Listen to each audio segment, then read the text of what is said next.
Hey y'all, Erin here. Welcome back to my channel. Well, I live in the South for real now, so it feels very authentic saying y'all, and you'll have to listen and let me know if you hear a Southern accent start sneaking up. Well, if you're new here, my name is Erin. I'm a homeschool mama to 3 kiddos. I have a 5th grader this year, a 2nd grader, and a kindergartner, and I have been homeschooling since the beginning. So today I'm just going to be doing a mid-year homeschool update. I've just realized that in this stage of my life, I have room to do a mid-year update and an end-of-year update. So stay tuned for that. And today I am going to be talking about 4 things. I'm going to be talking about what does our daily flow look like as a homeschooling family. I'm going to talk about what we're using.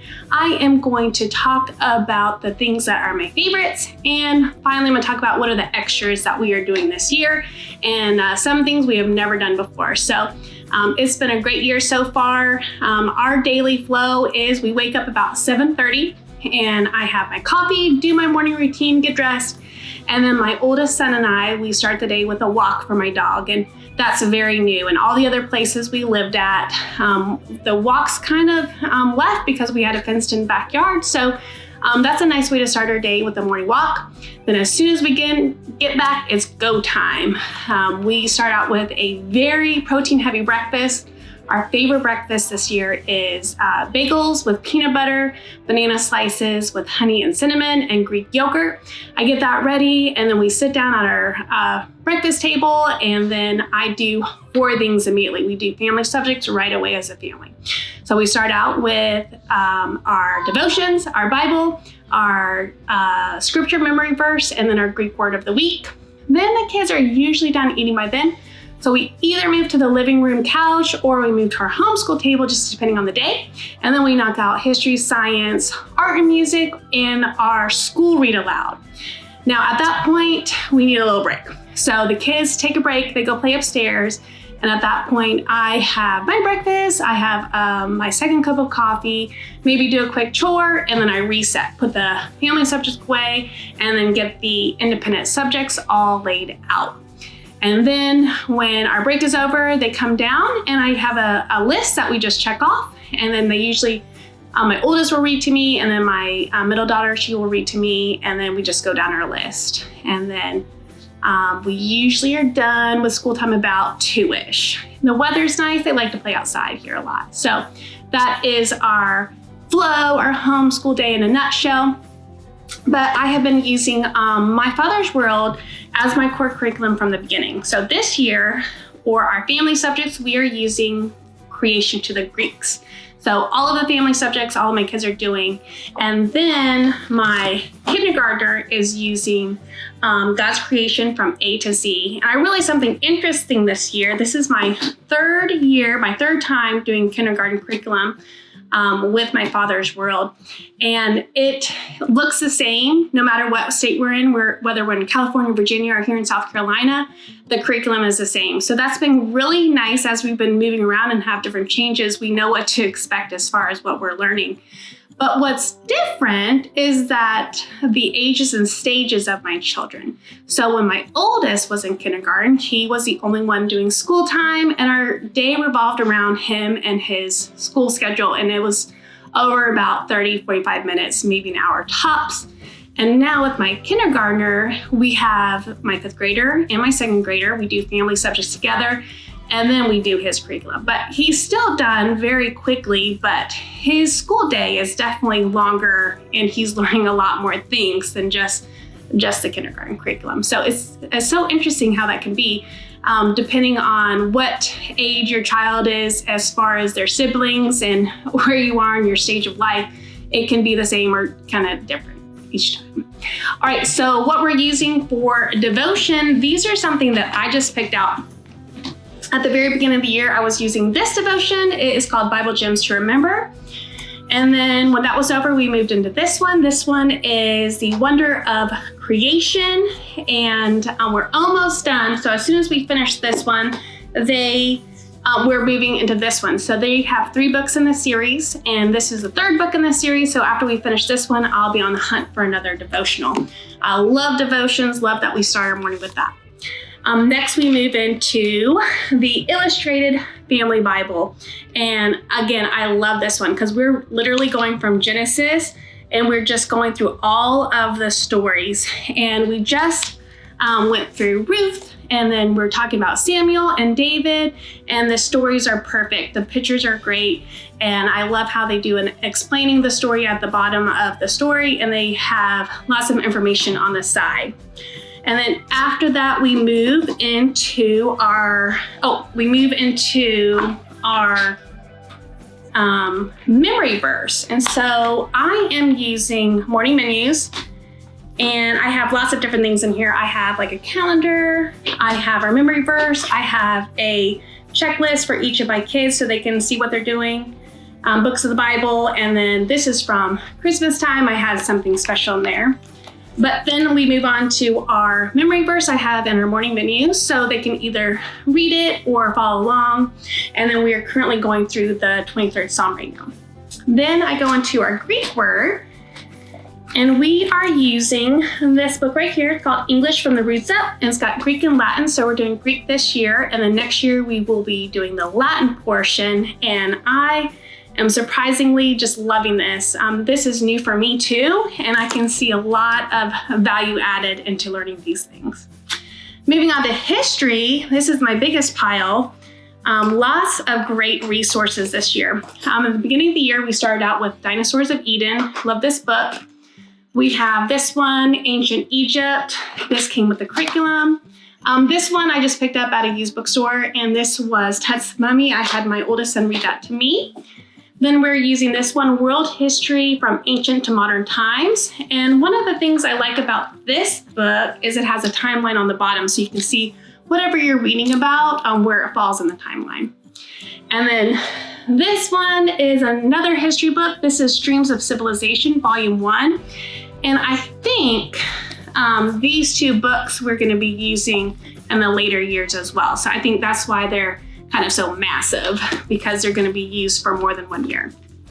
We just recently we spent a week on the Trojan Horse, and we read this book, and this was great because even my kindergartner can understand the story through this.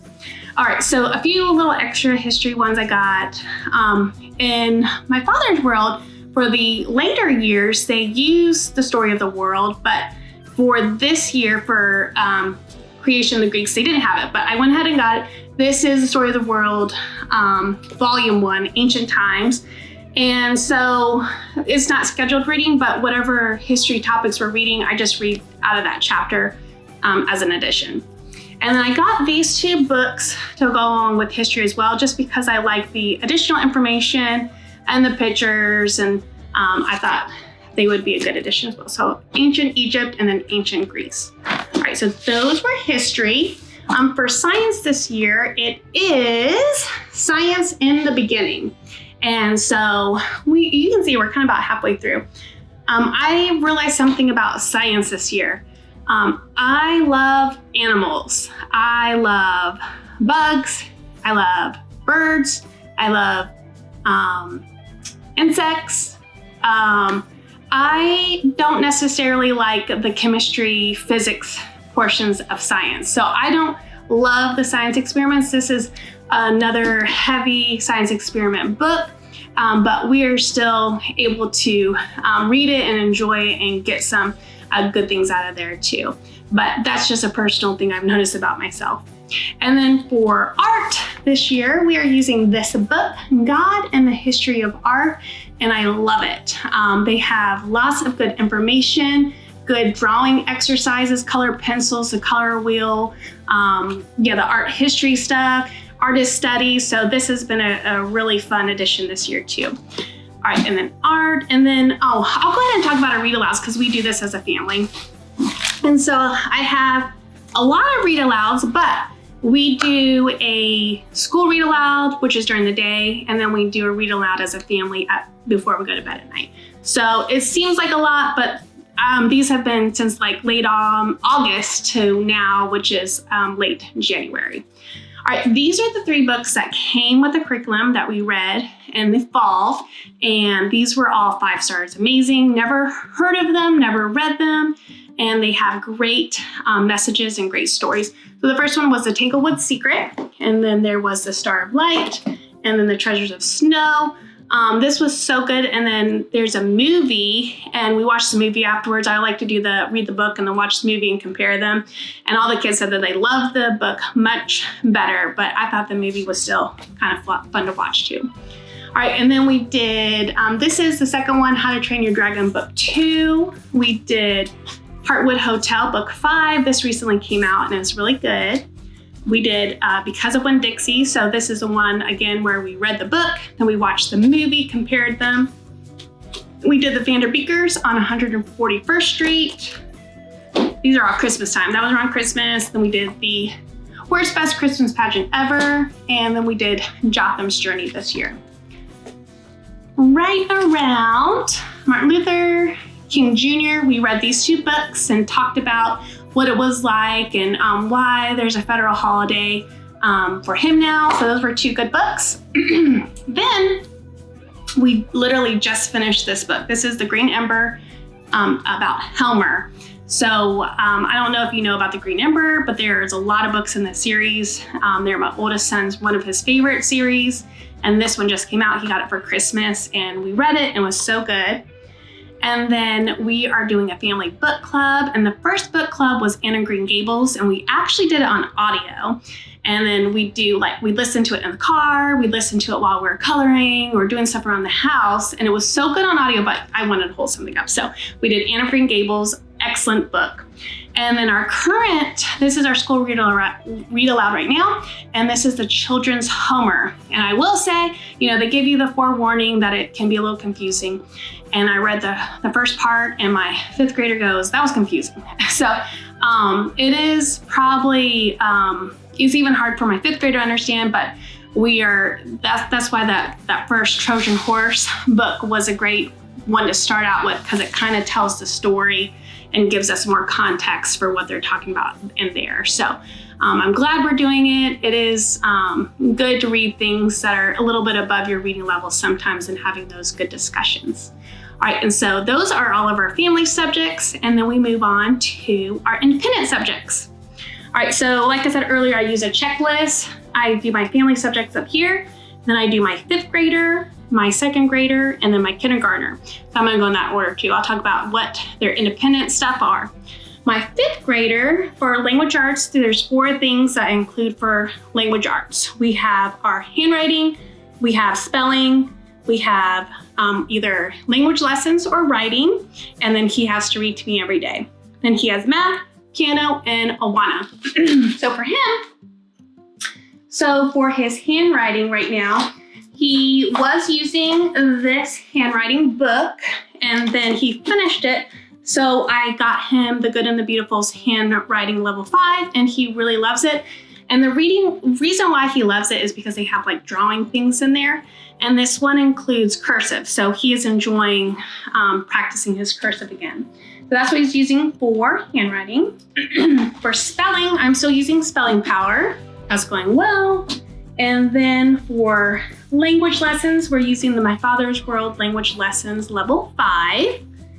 And for writing, I do have the My Father's World level 5 writing, and I just don't love it. I like it okay. And so I got the Good and the Beautiful creative writing. So we're gonna try this a little bit, see how that goes. All right, that is for his language arts. And then he's reading to me, he chooses what he reads. So right now he's going through Harry Potter. He finished the first one, and then now we're on the second Harry Potter, and that's been fun.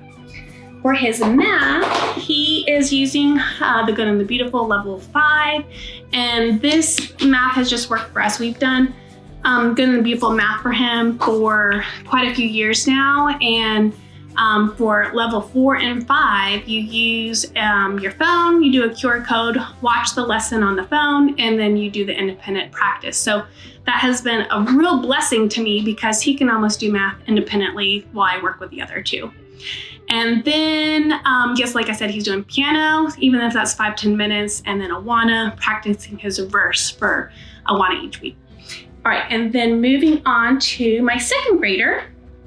For her language arts, she's using this book right now still for handwriting, and it just has a Bible verse that she writes.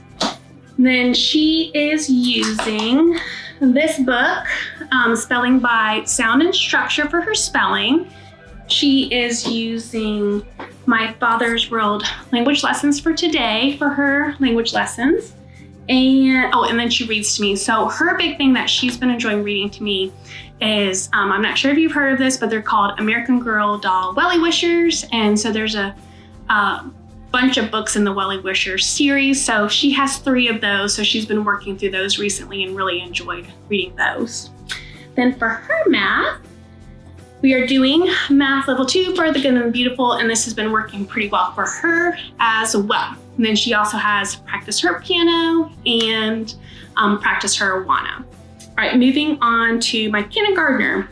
All right, so I have lots of videos on kindergarten, so I'm not gonna go through all the details, but some of the most important things about kindergarten is that you start your Monday with this book. This is the God's Amazing World from Apples to Zebras. So you read from your letter of the week from here, and then the flow for kindergarten is you have cutout picture cards on Monday. You have a handwriting page on Tuesday, sound discrimination. On Wednesday, you have a math page. Thursday, you have phonics practice. And then Friday, you have, like I call it, a 4-square page where you do an illustration, handwriting, and then they just started doing the little books. So they look like this, and then I usually just cut them out and staple them. And so halfway through the year, they're starting to read these little books. And then another thing that I have done, I did this with my daughter, and I'm doing with him too, is you do a badge. You do your badge on Wednesday. And I created a badge book for him. So we just do his badge and then the little saying. So this is what it looks like. For the insect, it's like, I'm a wise child, so I work hard. And then we just finished. The Z is for zebra. I can't hide anything from God. So this is fun. And then he loves math. My kindergartner loves math. And he kept asking for his own math workbook. So my other children have the Good and the Beautiful math workbooks. So I decided to get him the kindergarten one, and he asked to do it every single day. And sometimes he asked to do an extra lesson. So that's just his personality and the way he is. But I got him the Good and the Beautiful Math K. And like I said, it's been really good since I got it. It comes with a little box and he loves doing that. So for him, under his side, we do calendar work every day. I have a couple of calendars on the walls, and then I have a calendar in his morning menu where I have him write the numbers. Then we do his 100 chart. And so for the 100 chart for My Father's World, they suggest using straws. Like you do a new straw each day, and then when you get to 10, you bundle it. So I love that. That goes great. Then we do his worksheet of the day, and then we have been also doing where he's either doing Bob books or his book that he's reading that includes in the curriculum. And then each week, whatever the theme is, let's say we just finished the Z is for zebra, then I usually have some sort of read aloud, a picture book for each day of the week to read to him. That's just something I enjoy doing. And because this is the 3rd time I've done it, I have a pretty good supply already from what I've done in the previous years. Then his math, piano, and Awana. All right, so what are my favorites this year? No surprise, I love doing devotions with the kids in the mornings. That's something I've always enjoyed doing. 2, I love the Children's Illustrated Bible that came with the year this year. That's definitely a favorite. 3, a big surprise to me was doing Greek. And I don't know where I put it. Oh, here it is. And then a big surprise to me was doing Greek this year. This has been a lot of fun and enjoyable for all of us to do. And then My other big surprise is I love this guide and the history of art. This has been such a great addition to our school year. I've enjoyed our history books, and I love our read-alouds. So those have been some of my favorites. Those are my favorites this year. All right. And then, so what are our extras this year? Some of the things, like I said, we are doing some things that we've never done before. We started piano lessons for the first time, and that has been going great. I have just witnessed so much improvement in all the kids. So far right now, just Timothy and Evie are doing piano lessons, my 5th grader, my 2nd grader, but my oldest son is teaching my youngest son piano, and so he has an interest in piano as well. And then my daughter is doing dance for the first time in her life, so that's been kind of fun seeing her doing something so girly and something just for herself. We are still doing Awana. We are an Awana family, so we've done Awana pretty much everywhere we've lived. And so I love that they're doing that here as well. We were doing a STEAM club at the library on Thursdays, but we didn't go in January, so we might start going back again. But I like the STEAM club because all my kids were going to it and they come up with different ideas. So that was fun. And we just signed up for spring soccer. So when that turn comes around, we just kind of have to know that we're gonna have soccer basically practice every single day of the week probably. And we'll be at the soccer field all day Saturday, but I know that they love it, and I know it's just great to be outside and getting that physical exercise and learning the teamwork and all those great things. So we are looking forward to that as well. So I have a question for you. The 2 places I watch YouTube videos are either when I'm folding laundry or cooking, doing dishes in the kitchen. Where do you watch YouTube? Do you watch it doing laundry, doing cooking or dishes, kitchen stuff? Or do you do something totally different? I'm so curious. Where do you watch your YouTube videos? All right, with that is all I have for you today. Thanks so much for watching, and I will see you next time. Bye.